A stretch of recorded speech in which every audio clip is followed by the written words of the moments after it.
64페이지인데요. 이왕이면은 63페이지부터 읽으면서 갈게요. 자, 영민에 의한 마음을 일으킨 보살들은 모든 중생을 면에서 완전히 건져내기 위해서 노력할 것을 국군이 서원한다. 영민은 수행의 첫 단계에서 핵심적인 역할을 하고 중간 단계에서도 중요하며 마지막 단계에서도 결정적인 역할을 한다. 대중들에게 널리 알려진 영미라는 가르침을 따라서 보살은 마음을 일으키고 모든 중생의 행복을 위해 일체지를 이룰 것을 서원한다. 이러한 서원이 이타심인 보리심이며 영미는 바로 이 보리심으로부터 난다.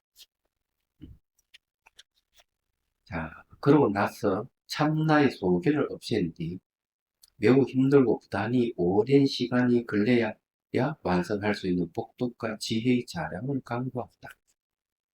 64페이지. 보리심을 일으키겠다는 발언의 힘으로 보살의 수행을 닦는다. 물론 육바람일의 성취를 포함하는 보살의 수행은 오랜 시간 동안 닦아야만 이룰 수 있는 것이다. 이거 꺼버리는 게 안 좋겠어. 뒤쪽에는 괜찮은데 이런 수행의 결과로 보살들은 헤아릴 수 없는 지혜와 복덕을 힘들지 않고 쌓을 수 있다. 자, 여기 이제 이 얘기하는 거는 이제 서운을 세우고 발언하는 것. 이것이 이제 지혜와 복덕을 힘들지 않고 쌓을 수 있다. 이렇게 이 얘기를 하고 있는 거죠. 그래서 항상 그 수행이 출발에 제일 먼저 뭘 해야 되느냐 하면은 서원을 세워야 된다는 걸 이 얘기를 하고 있습니다. 네. 서원을 세우면은 이제 그 서원을 세웠던 힘에 의해 가지고 마음이 일어나는 거예요. 한무독통선사는 중생에 대한 연민이 일어날 때 그 연민에 의해서 보리심이 일어나고 보리심에 의해서 정각을 성취한다. 이렇게 얘기했거든요. 여기는 이제 보리심에 의해서 연민이 일어난다. 이렇게 얘기했는데 어, 쌍방향으로 되겠죠? 자, 이제 카마라 신라의 말씀을 들어보죠. 이 수행에 들어간 이들은 반드시 지혜와 복도의 자량을 왕성해야 한다. 지혜와 복도의 자량을 성취하면 일체지는 손안에 쥐고 있는 것과 마찬가지다. 따라서 오직 연민만이 일체지의 뿌리이므로 그들은 처음부터 오로지 연민을 수행해야 한다. 여기 이제 그 얘기가 지혜와 복덕의 자량을 성취를 해야 된다고 얘기했는데 지혜는 그냥 이게 법문 듣고 법을 사유하고 그 다음 수행해 가는 것. 이 세 가지의 지혜가 생겨요. 법문을 듣고 이해가 되면 그 지혜입니다. 그보다 좀 더 이제 심화하는 방법이 그 법을 사유하는 거예요. 사유를 해가하면은 이제 지혜가 생겨요. 더 깊은 지혜가 생기죠. 그 다음 수행을 해가지고 내가 듣고 사유했던 지혜에 의해서 수행을 해서 실제 체험을 하는 거예요. 실제 체험을 하게 되면 이제 이 지혜가 무분별 지혜를 얻을 수가 있습니다. 그 다음에 이제 복덕이라는 것은 이제 어, 이걸 남에게 선을 행하게 되면 선행을 하게 되면 마음이 크기가 커진다 이런 뜻이에요. 그래서 복복자의 큰 덕자를 쓰잖아요. 그래서 복이라 하는 거는 이제 베풀어야 돼요. 많이 베풀어가지고 상대를 이거 이익되게 하는 행동을 많이 해야 됩니다. 그럼으로써 마음이 점점 커지는 겁니다. 그걸 복덕이라고 해요. 그래서 이제 복이 많은 사람들은 큰 일을 할 수가 있습니다. 얘기하지만 그 복의 힘이라고 그러죠. 금강경에는 이 복력에 의해 가지고 복덕의 힘에 의해서 세상이 바뀐다 이렇게 얘기를 하고 있어요. 굉장한 거죠. 그 자량이라 하는 것은 이제 바로 식량을 얘기합니다. 먼 길을 가려면은 우리가 식량을 준비해 가져가듯이 요즘은 곳곳에 음식점이 있지만 옛날에는 그렇지 않잖아요. 마찬가지예요. 어, 사막을 건너는 죽음도 사막을 건넌다든 산을 넘는다든 이러면 식량을 준비해야 돼요. 마찬가지로 이제 깨달음을 얻으려면 먼 길을 가야 되기 때문에 지혜와 복덕이 식량이 된다는 걸 얘기를 합니다. 이 두 가지가 갖춰져 있어야 돼요. 근데 부처님을 이제 뭐라고 하나 양족종, 지혜와 복덕을 갖추신 분 이렇게 얘기를 하는 거죠. 다 이유가 있는 겁니다. 그 정화 스님이 한 분 나보고 스님의 복덕이 있다. 예, 복이 많다. 나뭐 그렇게 이 얘기를 하더라고요. 처음에는 그게 뭔 말인지는 잘 몰랐는데 벌써 뭐 30년 지난 옛날 얘기잖아요. 근데 지금 와보니까 스님 말이 맞구나. 이런 생각을 하게 됐어요. 음. 그게 이제 지금 이제 사는 모습을 보면은 알 수가 있어요. 그게.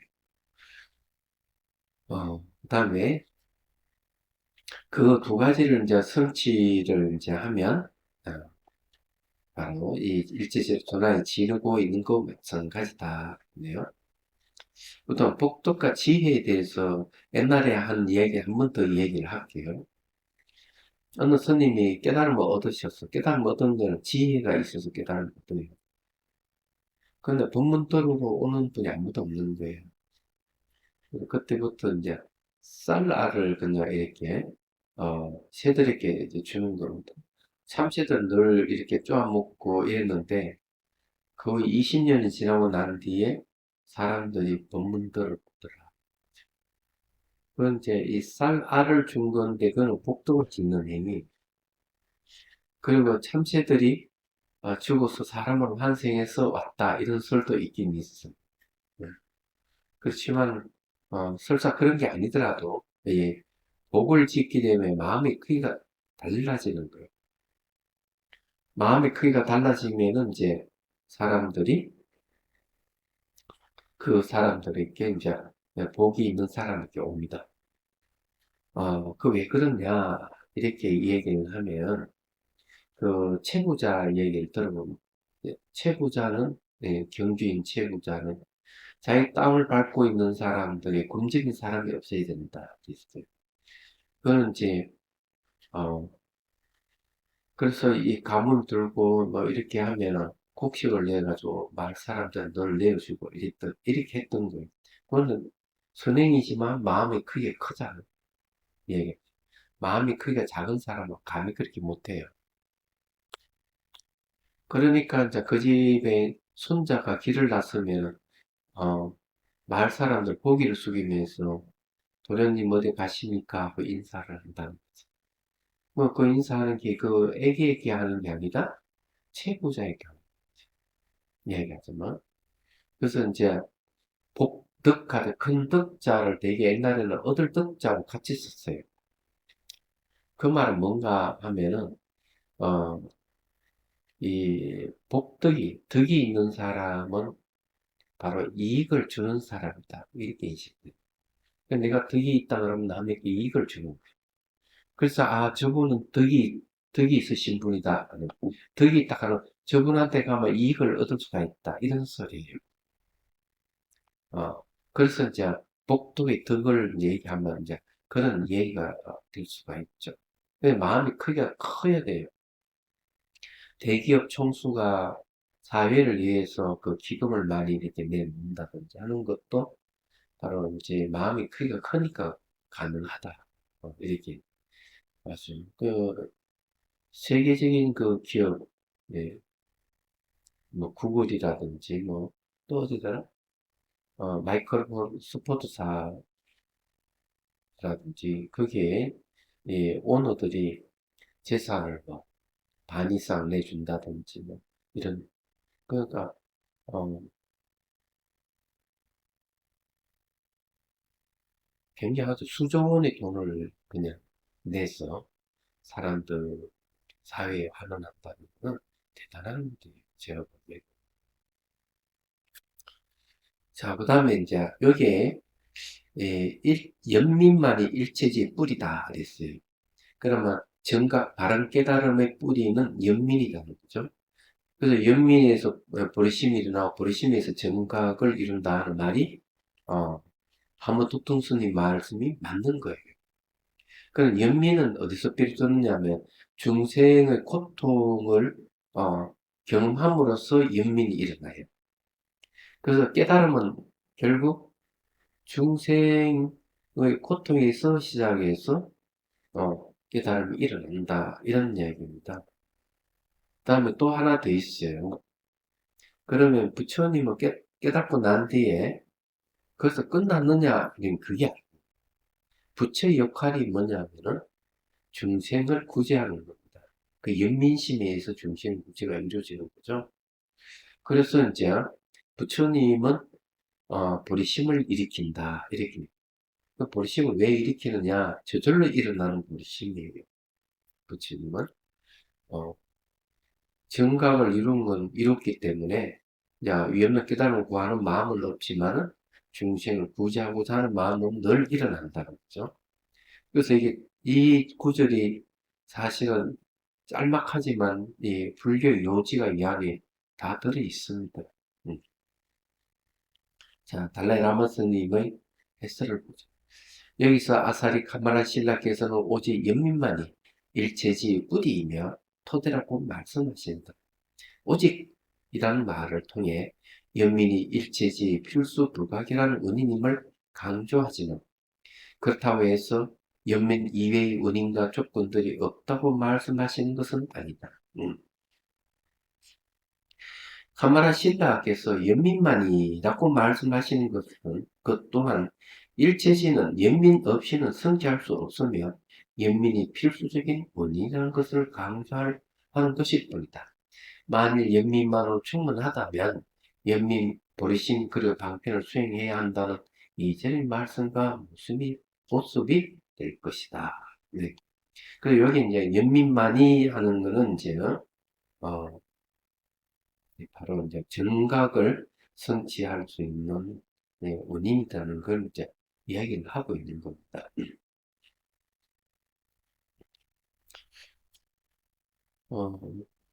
그 서장이 아니고 치문에 보면은 이제 영명연수선사가 그런 얘기를 해요.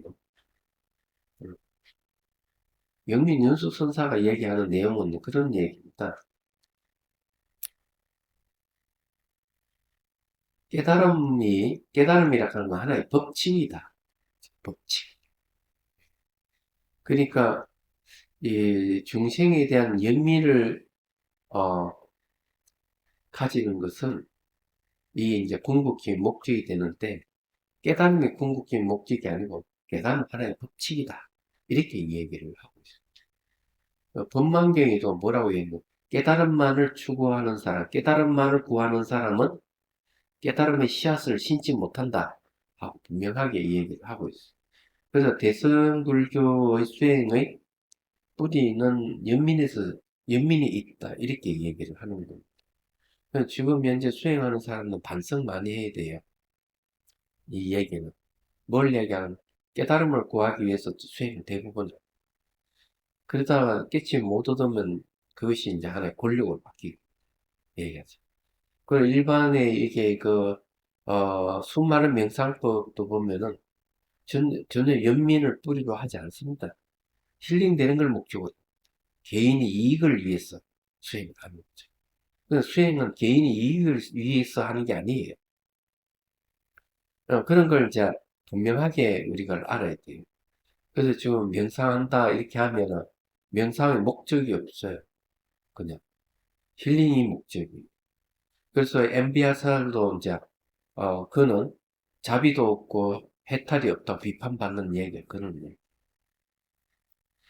어떤 정도가 하면 예를 들어 가지고 어느 기업에서 동물을 포위해서 죽이는 그런 사업을 한다. 그러면은 그 직원들 스트레스를 받는다. 그 스트레스 해소하기 위해 명상을 도입한다. 그럼 명상을 해서 힐링시킨다. 그러면 그 명상은 어떻게 되겠어요? 동물을 더 많이 죽이는 도구로 전락돼 버린 것이죠.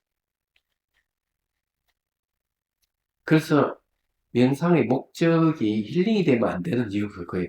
목적이 연민이 돼야 돼요. 중생구제에 있어요. 그러면은, 그런데 그 직원들이 그런 명상을 할 수 있겠어요? 다시. 그런 기업이라는 게, 사회에 도움이 되지 않고, 자기 개인의 이익을 위한, 그러니까 기업의 이익을 위해서 무분별하게 환경을 파괴하거나 생명을 죽이는 일이 있다고 저는 생각을 합니다. 예. 그래서 이런 이야기가 이렇기 때문에 수행의 목적은 중생구제일 수밖에 없는 말은 그런 거. 자, 그 다음에 봅시다. 예. 대보적경에서도 말씀하시길, 예, 가만히 실내 말이에요. 세존이시여, 예를 들어 보살은 여러 가지 법을 수행하지 않습니다. 세존이시여, 만일 보살이 올바르게 하나의 법을 단단히 붙들고 그 법을 완벽하게 이해한다면 그는 붓다의 모든 법을 그의 손에 쥐고 있는 것입니다.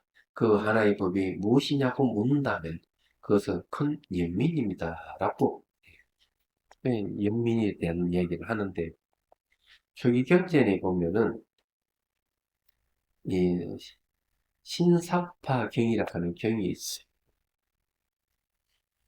부처님께서 신사파 숲에 도달해가지고 신사파 나무 잎을 하나 탁 들고 이제 법문하는 내용이 있어요. 있는데 그 내용의 요지는 뭘 이야기하는가 하면 숲이 크고 많지만은 핵심 하나, 심사파 이 나무 잎을 보면은 심사파 숲이 알 수가 있다. 예. 그 마찬가지로 그 핵심을 잡으면 모든 걸 알 수 있다. 이런 얘기 요지예요. 심사파 내용. 그래서 여기서도 똑같은 얘기를 하고 있는 겁니다. 수많은 법이 있는데 하나만 딱 붙들고 있으면 되는데 그게 뭐냐면은 반영민 이렇게 얘기를 하고 있죠. 여기서 부탁께서는 연민의 중요성을 강하게 강조하고 계신다. 그것은 연민을 기반으로 해서 보리심을 일으키고 그 보리심을 일으킨 이가 보살령을 수행하고 이에 따라 깨달음을 성취하기 때문이다. 딱 맞잖아요. 연민, 연민에서 보리심이 일어나고 보리심에서 정각이 일어나고 그 사이에 보살령 수행이라고 하는 게 빠져 있지만은 그래 한무독통 스님이 말씀한 게 딱 맞는 얘기죠. 위에. 근데 여기서요, 왜 연민이라 안 하고 큰 연민이라 하는 이유가 있어요. 아, 있지. 연민도 작은 연민이 있고 큰 연민이 있어요. 대지도론에 보면은 그걸 구분하고 있습니다. 구분하고 있는데, 연민의 특징은 중생이 고통을 당하고 있으면은 그 괴로움을 구제하는 걸, 그냥 괴로움을 빼앗아 없애주는 걸 연민이다. 이렇게 얘기하는데, 근데 내가 보기에는 능력이 안 되는 거야, 저 사람. 내가 구제할 수 있는 능력이 없는 거야. 그렇지만 마음이 아파. 그럼 어떻게 하느냐? 하면은, 그 사람이 고통에서 벗어날 수 있는 다른 인연을 지어준다. 이렇게. 인연을 지어줘. 내가 직접 하지는 못하지만, 다른 사람을 통해가지고, 이렇게 한다든지, 이렇게 하는 방법이 있는 거야. 그러면 이제 작은 연민이 또 기도해줘. 내가 할 수 있는 능력이 한계를 넘었으면 기도를 해줘. 그 사람을 위해서 기도해줘. 이건 작은 연민. 큰 연민은 직접 그 사람이 부름떠 있어. 이렇게. 어, 고통에서 벗어나게 해주는 걸 큰 연민이라고. 그러니까 작은 연민은 그냥 그분이 기도를 해주고 벗어나기를 바라는 마음을 간절한 마음을 일으키고 그렇지 않으면은 다른 사람이 도움을 받아가지고 그 사람을 구제할 수 있도록 인연을 지준다든 이런 큰 연민은 직접 구제할. 그래서 사랑하고 연민이 다른 점이 그런 점이요. 사랑은 상대에게 이익을 주는 능력을 사랑이라 그런다면 연민은 상대의 고통을 없애줍니다. 그래서 크기가 다른 겁니다. 그래서 이제 사랑보다 연민이 책임감이 따른다는 말이 그래서 나온 거예요. 얘기하는. 예를 길을 가다가 누가 쓰러졌다. 심장마비로 쓰러졌다 이러면 얼른 가서 심폐소생술을 한다. 아, 바로 할 수 있는 거는 큰 연민이에요. 그런 거는. 근데 자기가 그걸 못하고 이러면 다른 사람을 부르고, 어, 아이고, 저 사람 빨리 깨어났으면 좋겠다고 이렇게 기도하는 거는 작은 연민. 그렇게 생각합니다.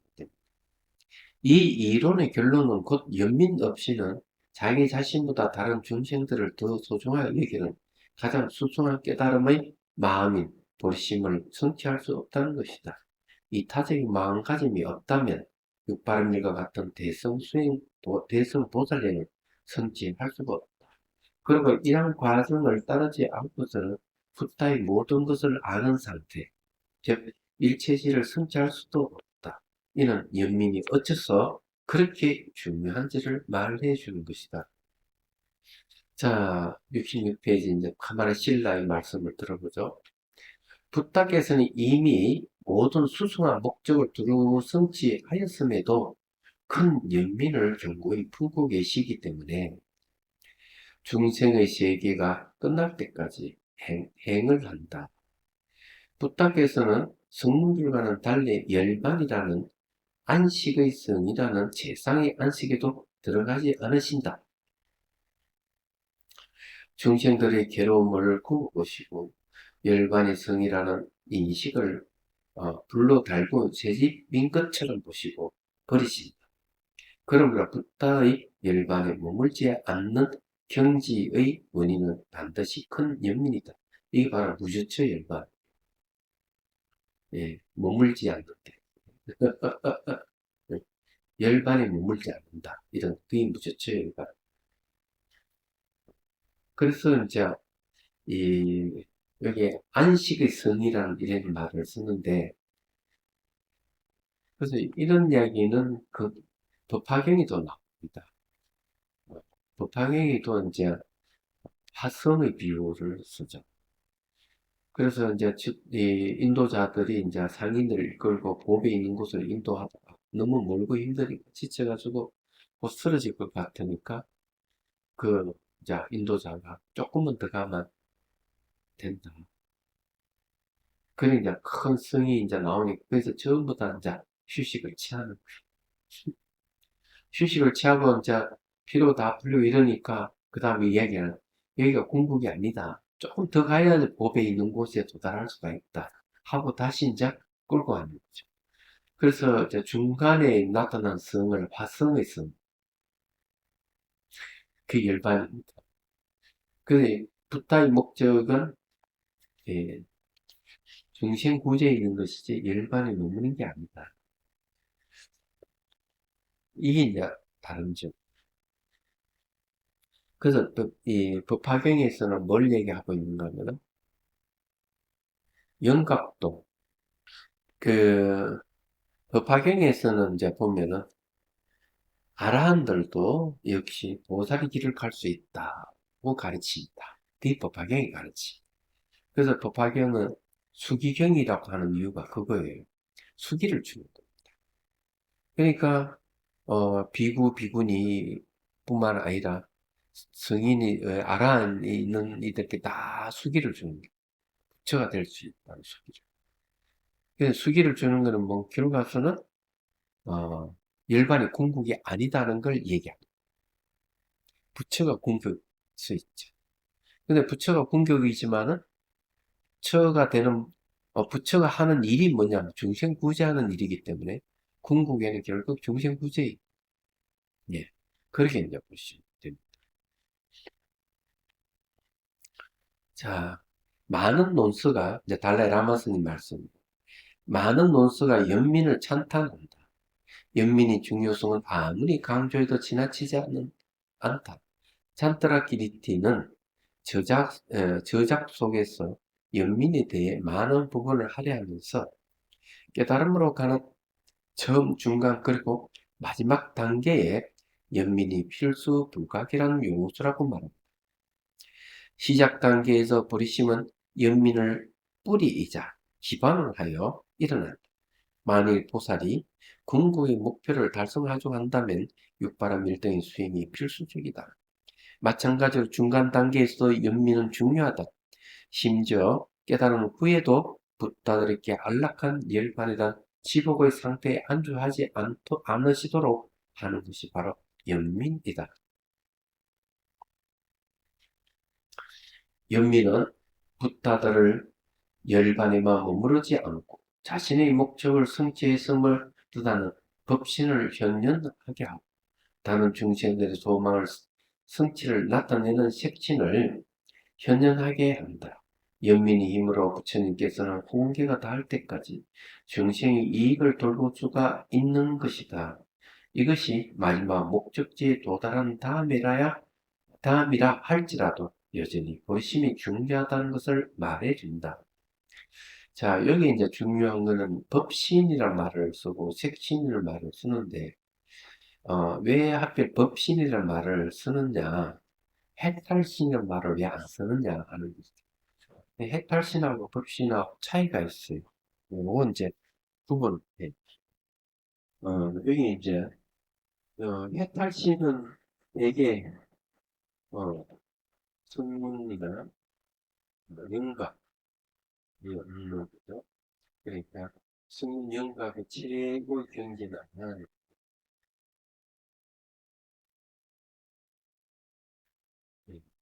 아라한이 되면 해탈의 몸을 얻어요. 해탈의 몸이라 하는 거는 내 자유를 얘기하죠. 모든 쪽파에서 보시면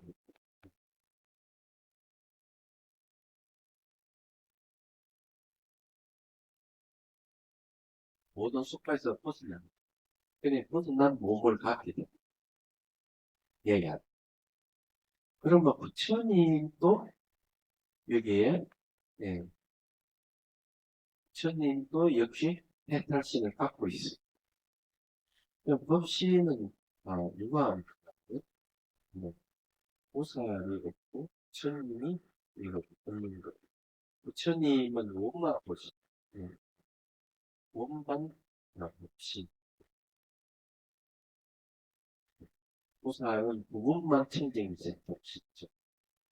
그러면, 요거 차이점이 뭐냐? 숨은 영각들은 법신은 얻을 수가 없어요. 네. 보살의 부처님은 이 해탈신을 네, 얻을 수가 있습니다. 예. 근데 법신도 못해요. 법신은 어디서 오는가면은 영민, 우리신 여기서 법신을 씁니다. 법신이라는 말은 여기서 보신이나 하신을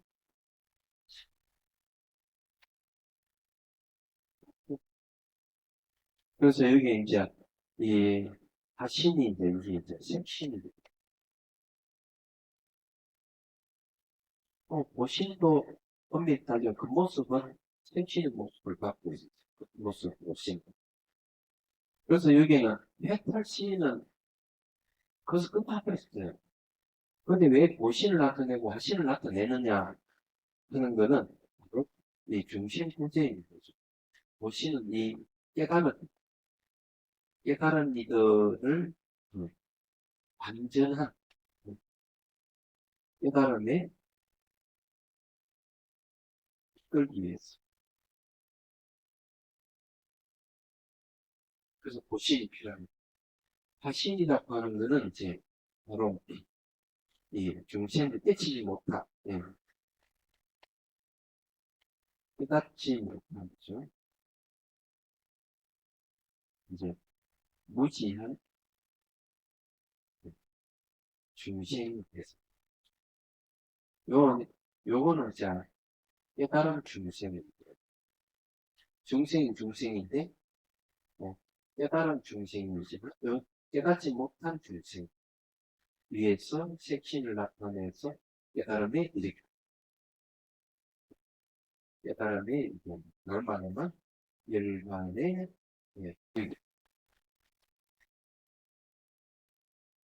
이렇게 그래서 이 법신이 필요한 거예요. 법신이 다른 이름은 이제 지신을 지혜의 몸을 네, 그리스도. 그래서 이 중생 영미는 뭔가 하면은 중생의 고통이죠. 중생의 고통에서 연민이 연민에서 불신이죠. 불신에서 법신을 이루는 거죠. 그 여기 이제 깨달음 깨달음을 얻었을 때 법신을 이루는 이게 있는 반증. 거기에서 중생의 고통에서 영변이 발생한다고는 중생의 고통을 모두 벗어나게 하고자 하는 그런 마음을 그렇죠. 말씀하십니다. 예, 중생의 고통을 벗어나게 해주려고 하는 거예요. 그래서 여기 끝에 가는 결과 중생 무지한 중생들을 어떤 열반에 인도한다. 열반. 열반이라고 하는 것은 괴로움이 없는 거죠. 괴로움이 쟁노병사가 없는 거죠. 쟁노병사가 쟁노가 병사가 없는 이 곤충이 없는 때 이렇게 하는 저희 연민이 그런 역할을 한다.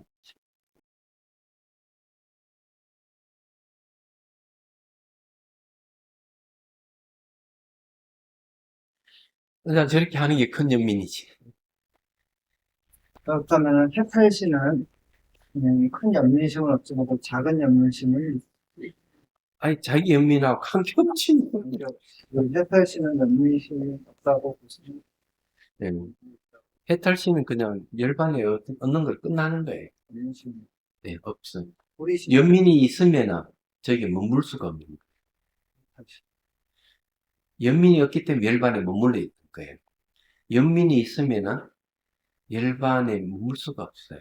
연민은 중생의 고통을 향해서 작용하기 때문에. 그래서 저걸 비유를 들어서 어떻게 이 얘기를 하는가 하면, 이렇게 이 얘기를 해요. 뭐라고 하냐면,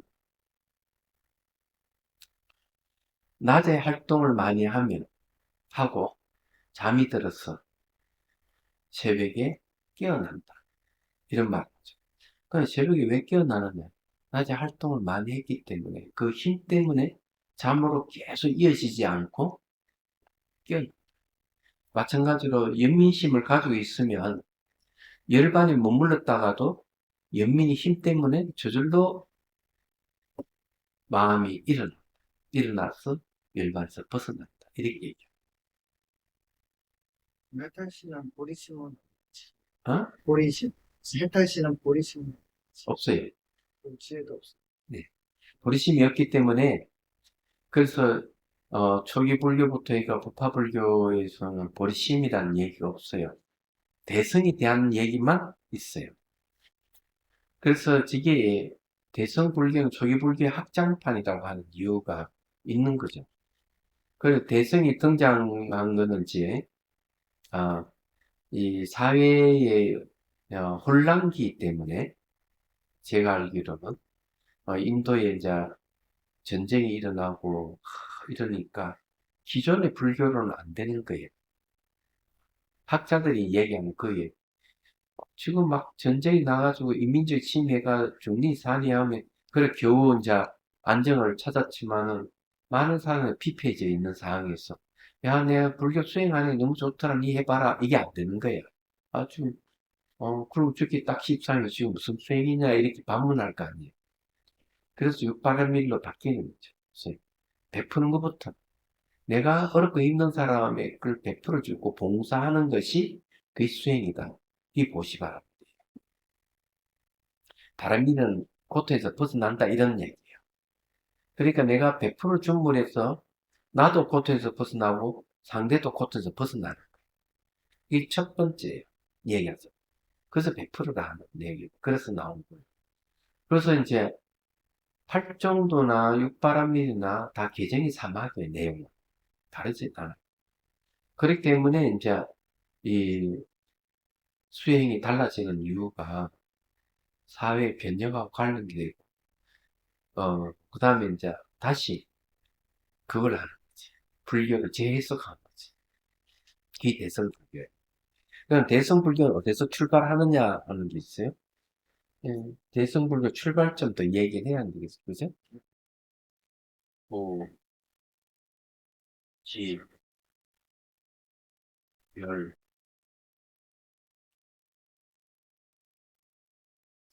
이게 이제, 초기 불교에서 이야기한 게 요즘 열도죠.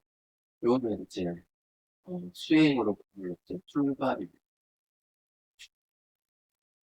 그리고 방향, 수행 방향, 또 목적지, 그죠? 그거는 이제 다른 방,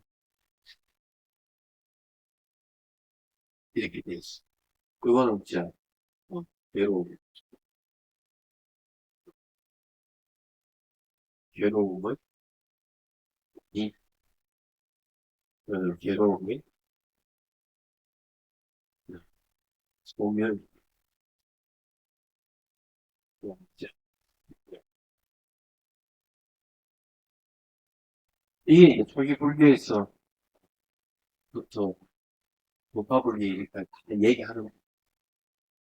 그러면은, 내성은 어디서 출발하느냐? 내성은 바로 여기서 출발.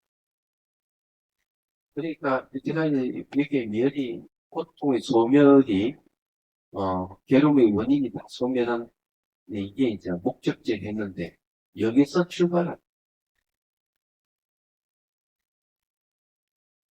여기 출발하는 게 이제 내성입니다.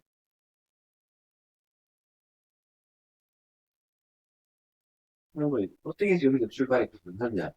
요 멸이라 하는 열반을 더 깊게 파고들으니까, 무성이, 공이,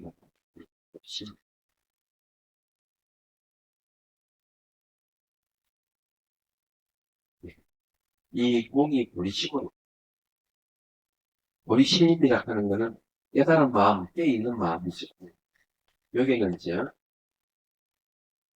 중심 구제가 있고, 그 다음에 깨달음이 갖고 있어.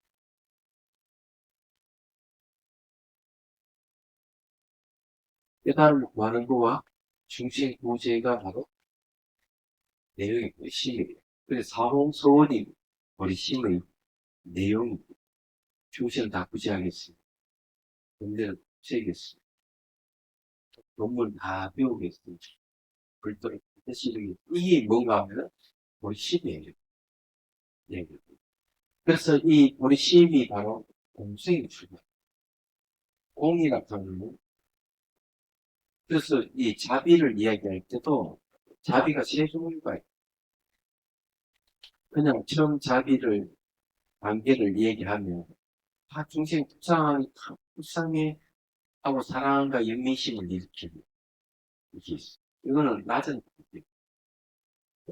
조금 더 높은 단계의 자비는, 중생이 자기가 무상하고 본인이 무아인 줄 모르는 것에 대해서 자비심. 아니, 중생이 무상하고 중생이 무아인데 왜 그걸 모르고 저렇게 집착을 하지? 하는 거죠. 그래, 거기에 대한 연민심. 보다 높은 수준의 연민은, 자비는 뭐냐면, 중생이 중생이 아니라는 사실을 모른다. 본질이 공생입니다. 중생도 공이고, 부처도 공이다, 공인데, 공이라고 얘기하는 거는, 중생이라고 하는 상을 부정하는 것이 공인 것이. 그래서 누구나 다 평등한데, 중생이 그걸 모른다. 자기가 본래 공에서 중생이 없다 하는 사실을 모르는 것에 대해서, 자기가 불쌍해, 안 됐어. 그런 마음을 내는 거예요. 그래서, 예, 중생이 공성을 모르는 것에 대해, 자기가 공하다 하는 사실을 모르는 것에 대해서 연민심을 사람의 연민심을 일으키는 게 가장 높은 수준의 자비심이다. 이래 보는. 그래서 여기에 이제 공이라는. 그러니까 이 멸성계 열반을 두고 하니까 공생이 태어나는데 여기서부터 이제 뭘 나오느냐? 단약이 600, 600개가 되는 단약 경쟁이.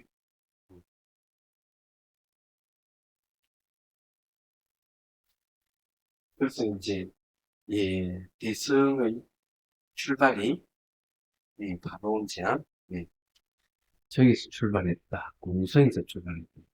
공이 뭔지를 알아야 돼요. 그 공성에서 이제 공성을 딱 알아보니까 공성을 아는 순간 중생들은 공성을 모르지. 그러니까 자기가 중생이 아닌데 중생이라고 착각하고 살구나. 내가 저 중생들을 구제해야 되겠다. 공성을 딱 아는 순간 그러는 거예요. 그런데 내가 완전한 깨달음을 얻지 못했으니까 내가 실력을 길러야 되지 않겠어? 그래서 내가 위없는 깨달음을 구해야 되겠다. 이러는 거예요. 그래서 이제 보리심 내용이 중생구제와 위없는 깨달음을 구하는 마음이에요. 이 두 가지가 보리심이에요. 그 어디서 출발했느냐? 공성에서 출발. 저걸 아는 사람 별로 없어요. 그냥 진성 스님에게도 새로운 정보죠. 그래서 이제 저는 그런 이야기를 해요. 이 대성의 가르침을 듣고도 보리심을 일으키지 않는다면 그건 소송하고 똑같은 거고, 소송의 가르침을 듣더라도 보리심을 일으키면 그건 대성이다. 이 차이점은 거기 보리심이 있느냐 없느냐, 대성이냐 소성이냐 구분이 돼.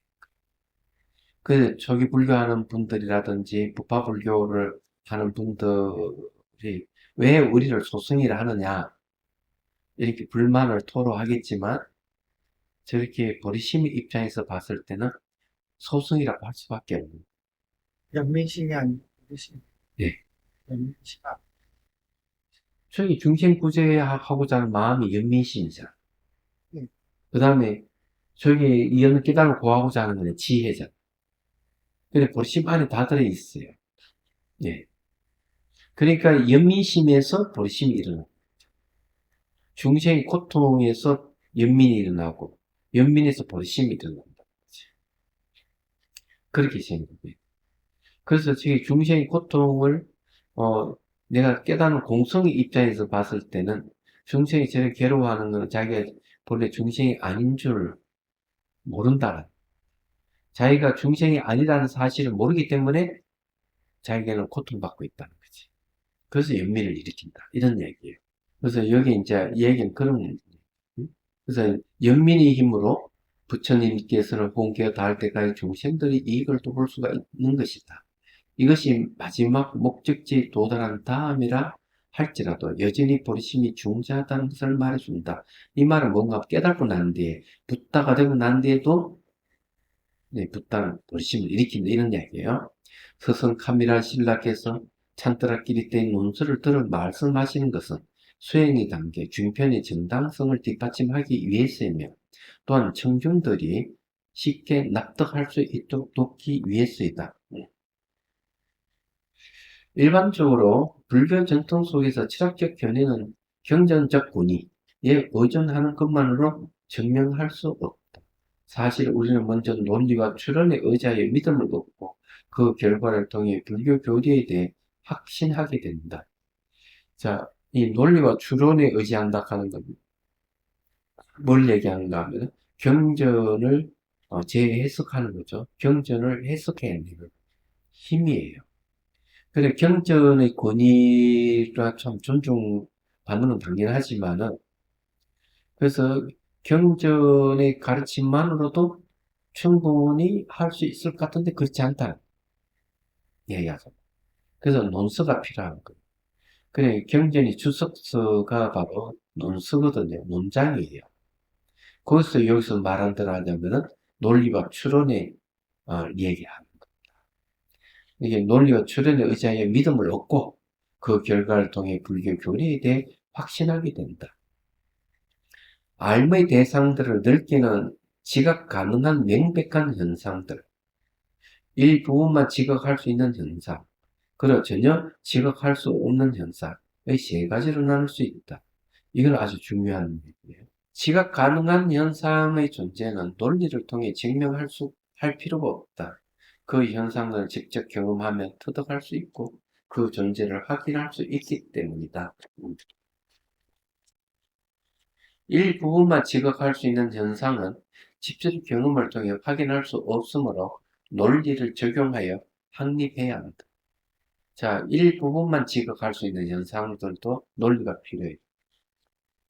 이때 분석 대상은 경험에 근거한 추론적 인식에 의해서 이해할 수 있어야 한다. 어쩌면 N7줄의 추론 과정의 일부분만 지각할 수 있는 대상의 확립에 필요할 수도 있다. 그러나 이해의 초기 단계에 있는 사람이 논리의 힘을 이용해서 전혀 지각할 수 없는 현상들을 검증하는 것은 불가능하다. 초기 단계의 사람들은 안 된다. 이 훈련이 필요한 거다. 그러므로 현상은 경험으로도 확립하기가 힘들다. 이런 경우에는 타당한 경적적 근위에 의존해야만 한다. 이때부터 경전이 가르침이 필요한데요. 자, 요거에 대해서 이 말 무슨 말인지를 이제 얘기를 알아야 돼요. 인간은 어, 이 마음이라 하는 게 가지고 있어요. 이게 대단한 거예요. 특히 수행 주체는 의식입니다. 수행 주체는 의식인데 눈으로 이게 확인될 수 있는 것들은 그냥 우리가 지각하면 바로 하고 그건 직관이라는 말이 있어요. 직관. 그냥 눈으로 볼 수 없고 손으로 만질 수 없는 것을 어떻게 알 수 있느냐 하는 문제가 있어요. 그래서 논리적 추론이 필요한 거예요. 그때는. 그런 것들 어떤 것이냐 하면 바로 공성 같은 겁니다. 공성은 눈을 볼 수 없고 손을 만질 수 없는 그런 경우는 이제 논리적 추론이 근거를 추론을 통해서 알 수 있다. 이런 마음은 말이죠. 근데 그게 왜 가능하냐 이러면은 마음은 눈에 볼 수 없는 거의 후공도 인식해요. 얘기하죠. 그러니까 아무것도 없는 후공이나 물을 인식 대상으로 삼을 수 있어요. 그게 우리 마음입니다. 이런 보이는 사물들만이 아니고 볼 수 없는 것 그런 샤티 한다 하는 샤티는 지금 현재 눈으로 보이고 현존하는 현상들에 대해서 샤티지 눈으로 볼 수 없고 만질 수 없는 것은 샤티 할 수가 없어요. 그래서 샤티는 직관의 영역에 속합니다. 그래서 공성을 얘기를 하면은 어떤 추론이 들어갈 수밖에 없는 이게 대성의 특징이에요. 그래서 이제 이 대부분 보면 물론 초기 불교라든지 부파 불교의 수행에서 추론이 없는 건 아닌데 있긴 있어. 그렇지만은 대성이 와서 더 명확한 거예요. 대상이 공성을 대상으로 하기 때문에 일체법을 분석해가는 그래서 분석을 해가지고 네 단계를 거쳐서 공성을 추론해내는 방법이 대성이 초기 불교에서는 그런 게 왜 없느냐 추론이 있긴 있는데 좀 달라요. 그럼 뭐 이런 겁니다. 비파사나 수행자가 수행을 할 때 뭔가 마음이 일어난 현상을 관찰해요. 관찰하면서 뭘 아는가 하면 처음에는 딱딱하다 부드럽다 이래 알아차리다 어느 순간 딱딱하던 부드럽던 통증이 더 일어나고 사라진다 하는 걸 알게 돼. 발생 소멸 한다 는 알게 돼. 발생과 소멸을 보면서 이 직관이잖아요. 딱딱하다 부드럽다 하는 개념에서 벗어나면서 무상을 체험을 합니다. 이 직관을 통해서 그 다음에 뭐가 일어나요? 추론이 일어나요. 그 추론이 뭔가 하면, 아, 현상이라 하는 거는 발생과 소멸에서 벗어나지 않는다. 나로 비롯한 온 우주가 바로 발생과 소멸에서 벗어나는 게 아무것도 없구나 하는 걸 알게 돼요. 그건 추론이에요. 일체 모든 걸 본인이 직접 확인할 수는 없잖아요. 그렇기 때문에 이 몸과 마음이 일어나는 현상을 추론을 해가지고 직관을 해가지고 그걸 직관을 통해서 체험한 것을 근거로 해서 일체 모든 것을 추론하는 것이 되게 초기에 이루어진 수행에서 일어난 현상들이에요. 그런데 대승에서는 신수, 신법 해가지고 몸과 마음이 한정되는 게 아니라 일체 모든 걸 대상으로 하는 거예요. 일체 모든 걸 대상으로 해가지고 자기보다 온 우주를 대상으로 해서 공성을 드러내려 하니까 추론이 필요한 거지. 특히 공성은 눈으로 볼 수 없고 만질 수 없는 그 논리가 필요한. 그러면 이해가 되겠죠. 그래서 이런 얘기가 나오는 겁니다. 음. 그리고 이제 그 경전의 타당, 경전적 권위에 의존해야 된다 하는 말 굉장히 중요해요. 이것도 왜 중요하냐면은 스성을 구하는 데 있어가지고 가장 이상적인 스성, 예를 들어 사만타 수행하는 사람은 스성이 필요 없이 혼자 할 수도 있어요. 근데 이파사나 수행자는 반드시 스성이 필요하다 이렇게 합니다. 스성이 필요한데 최상의 스성은 어, 교와 선을 다 갖추십니다. 그러니까 경전에 해박한 이론과 경론에 해박한 이론과 내가 실천 수행한 가지신 분이 최상의 어, 스승이에요. 그게 없으면은 두 번째는 뭔가 하면은 계율을 잘 지키는.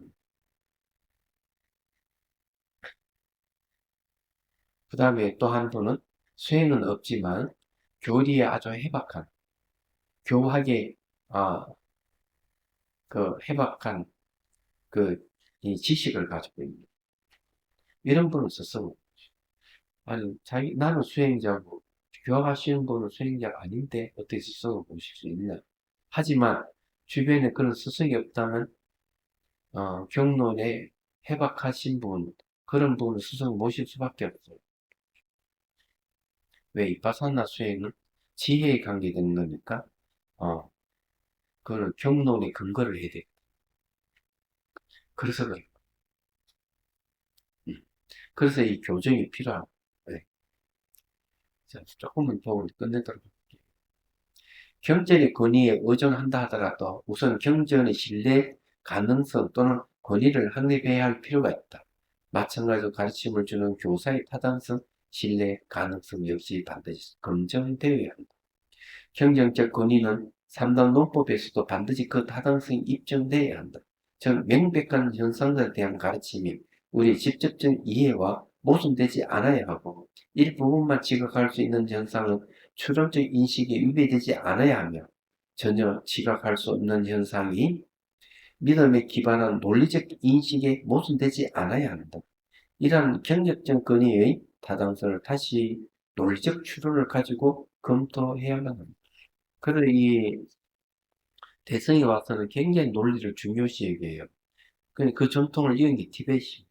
그래서 이제 첸이라 해가지고 날마다 이게 대론을 벌이는 게 바로 이 논리를 익히는 그런 건데, 자 여기서 이제 이 얘기를 하는 게 경전적 권위는 3단 논법에서 반드시 그 타당성이 입증돼야 한다. 이렇게 이 얘기를 하고 있죠. 그러면은 가장 쉬운 경전은 어떤 걸까? 3단 논법에 딱 검증될 수 있는 것 하나를 추천하라 그러면 반야신경. 그리고 이제 반야신경은 이제 보면 굉장히 논리적으로도 설명이 아주 명확하게 잘 돼 있고 시효, 그리고 공성에 대한 가치. 그렇기 때문에 요의경이에요. 그래서 이제 이 얘기를 할 수가 있어.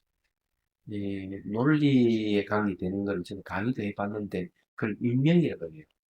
원인을 추구하는 학문이다. 이는 원인이, 명은 학문의 뜻이.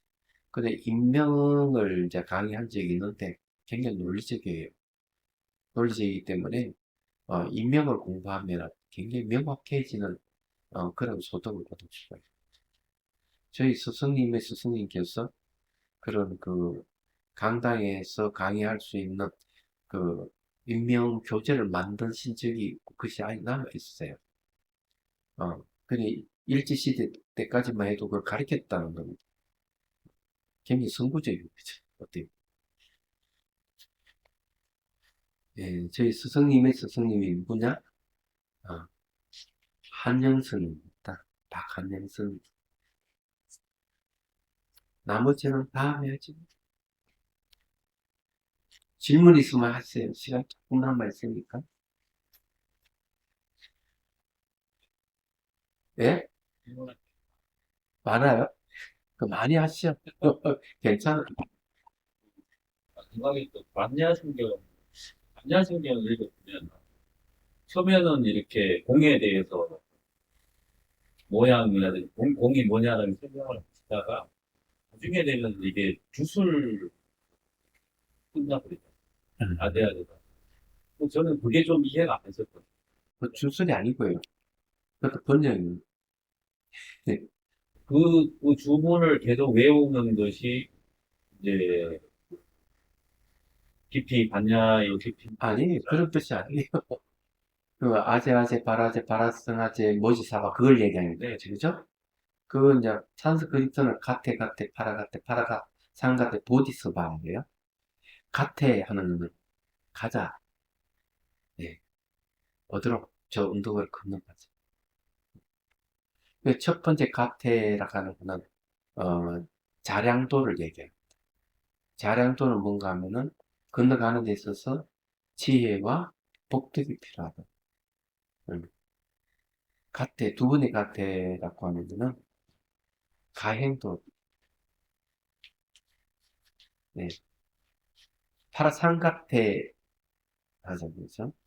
파라상가테는 이제, 그거는 이제, 예, 변도를, 예, 보디스바, 이렇게 이제 해가지고, 가테, 가테, 파라가테가 이제, 이 견도, 파라상가테라고 하는 게 이제, 예, 목적이 도달한 깨달음이에요. 예, 보디스바 하는 건 이제, 그거는, 아마, 그게 뭐더라? 추군 같은 그런 건데, 그래서 거기에 이제 파라상가테, 보디스바 하는 게 수행의 5단계를 다 설명하고 있는 부분. 가자. 저 언덕을 완전히 건너가자. 보통 번역하면 그렇게 됩니다. 근데 중문이라 생각하면 안 되고, 이 번역이 가능한 내용. 짤막하게 앞에 반야신경이 길잖아요. 긴 것은 합적적으로 뒤에 그렇게 구절을 3번 반복하게 하는 얘기. 그럼 그거를 계속 반복을 하면 뜻을 제대로 대한테 이해할 수 있다. 그런 그 아니에요. 파라상가테, 보디스바 그걸 백날려도 깨달음이 없어요. 그런 뜻이 아니라니까. 반야신경은 수행을 통해서 깨달음을 가는 길을 좀 이야기를 하고 있는 거죠. 그러면은, 어, 얘기를 해도 색적시공, 공적시색, 예, 그죠? 색불이공, 공불이색 하잖아요. 이거는 이제 그 자량도와 가행도를 얘기해요. 그래서 색적시공, 공적시색, 예, 수상행시, 역부, 역시까지가 바로 이제 자량도, 가행도. 그 다음에 이제 불생, 불멸, 불구부정, 부정, 불감이죠. 네, 그래 놔주죠. 제법 공사, 제법에 비해 있는 모습. 불생, 불멸, 불구부정, 부정, 불감은 견도를 얘기합니다. 공중무색 무수상행식 무한미설신이 무색성행 미촉법 이래 하는 것은 수도를 얘기해요. 반야바람일다를 의지해가지고 삼시 모든 부처님은 반야바람일다를 의지해서 깨달음을 얻었다 하는 거는 그는 이제 마지막 구경도에서 깨달음을 얘기해요. 5단계죠. 이런 5단계를 마지막에 이렇게 개송으로 합축적으로 얘기를 해놓은 거죠. 다른 건 경전에 보면 대부분 산문을 쭉 얘기했다가 끝에 가서 개송을 읽고 똑같은 구조입니다. 본문이 아니고 그냥 개송이라고. 개송을 생각하면 되죠. 예.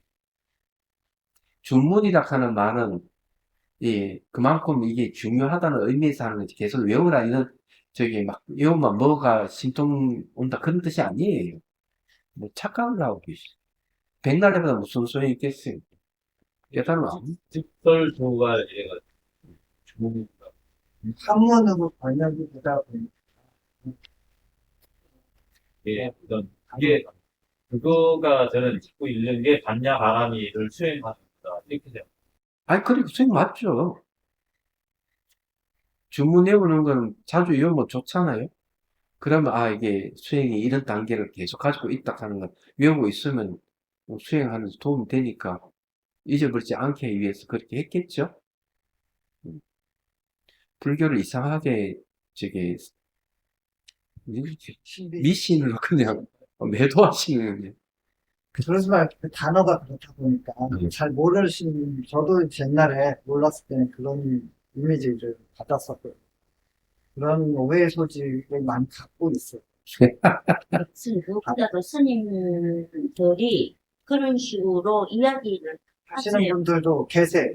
모든 분은 아니고 이야기하시는 많은 분이 그렇게 이야기를 하세요. 그는 내용을 잘 기억해 두면은 수행하는 길을 잊어버리지 않기 때문에, 그래, 가테 파라가테 파라상가테 보디서바 늘 외우고 잊어버리지 말아라 이런 뜻이에요. 그래야만이 수행길이 여기서 벗어나는 게 아니구나 이렇게 기억하고 수행할 때 도움이 되라고 하는 것이지, 그렇게 한다면 뭐가 나오나? 답이 나와, 뭐가 나와? 그거를 자꾸 반복하는 것도 반야 바람이를 수행하는 방법 중에 하나. 기억하는 방법이지. 그게 수행이 될 수가 있겠습니까? 그냥 염불이라 하는 게 따로 있어요. 염법이 따로 또 있어요. 말하면. 내용을 다 알고 반야신경 내용을 다 알면, 가테 파라가테 파라상가테 보디스바하 안에 그 안에 지금 반야신경이 다 들어가 있으니까 그러는 것이지. 그것만 딱 떼어놓고 백날 해봐 무슨 소용이 있겠어요. 이야기야. 능음주도 똑같은 거예요. 능음주도 이 능음주를 외우면 깨달음을 얻는다 이런 말은 능경 내용을 다 파악을 하고, 이야기야. 완전히 숙지된 사람이 능음주를 외우면 그 내용이 거기서 다 드러나니까 깨달음을 얻는다 이런 소리지, 능음주고 달랑 외운다고 깨달음을 얻겠어요? 말도 안 되는 것이죠. 문자에 있는 건 아니다라는 아니, 그렇죠. 내용이 없는 주문은 무슨 소용이 있느냐, 이게. 아무 소용이 없. 그래서 그거는 실질적으로 굉장히 많이 반복시키거든요. 너무죠. 근데 반복하고 이러면은, 그 의식이 깨어난다고, 뭐든지. 그러니까 잠도 적어지고, 이렇게, 그렇게 하는 거거든. 그거는 이제, 불보살의 힘에 의해서 한다고 하지만, 실제 능음조에 깨닫는다 하는 말은, 능음경의 내용을 모르고, 능음절 백날 외워도 깨달음 없어요. 그래서 모를 수밖에 없는 게, 우리 한글로 있잖아. 우리 말로 번역되지 않고, 계속 그거를 외우게끔만 강조를 아니, 해가지고. 그러니까 그것은 번역할 필요가 없이 능경의 내용을 다 알면 되는 거예요. 능경의 내용. 능경의 내용을 다 알면 내가 능음조 외울 때 능경의 내용이 다 드러난단 말이야. 그럼 깨달음 얻는다 이런 소리예요. 능엄제 내용을 알려면은 우리말 번역이 돼야 할 수 있으니까. 능경 다 번역돼 있잖아. 뭔 소리야. 이것도 강의도 했잖아, 능경을. 그렇게 알고 있어 엄청. 외워야 그 그거 다 알고 외워야 효과가 있는 거지. 내용도 모르고 하면은 뭔 소리야. 아무 의미가 없다 이 말이지. 반야 바람일 수행의 제일 핵심적인 내용은 어떤 거? 반야신경. 반야신경의 내용을 이해하는 게 반야 바람일 수행의 제일 중요한. 이해하는 거는 첫 수행 출발하기 전에 이해하는 거. 수행은 사마타 위파사나라. 거기 보면 이제 의 반야 바람일 이제 반야 바람이를 의지해서 깨달음 얻는다 이러는데, 그러나 반야가 완성이 되려 그러면 사마타 위파사나 수행을 해야 되잖아. 반야 경전에는 안 나와 있는 구체적인 수행 방법을 이렇게 경전이 다 나와 있어요. 예. 이렇게 된다. 경전이 다 나와 있습니다. 사마타 위파사나 다 얘기하고 있어요. 반야 바람일은 결국은 사마타 위파사나 수행 그게 예, 수행을 해야만이 얻을 수 있는 거예요. 다른 보리심하고 그럼 여기 반야신경에서 얘기하는 안욕따라 삼약삼 보리하고는 똑같은 겁니까? 다른 건, 예. 안욕다른 삼박삼보는 정각이라고 했죠. 예. 다른 깨달아. 보리심은, 깨달은 마음, 오시면 깨있는 마음이죠.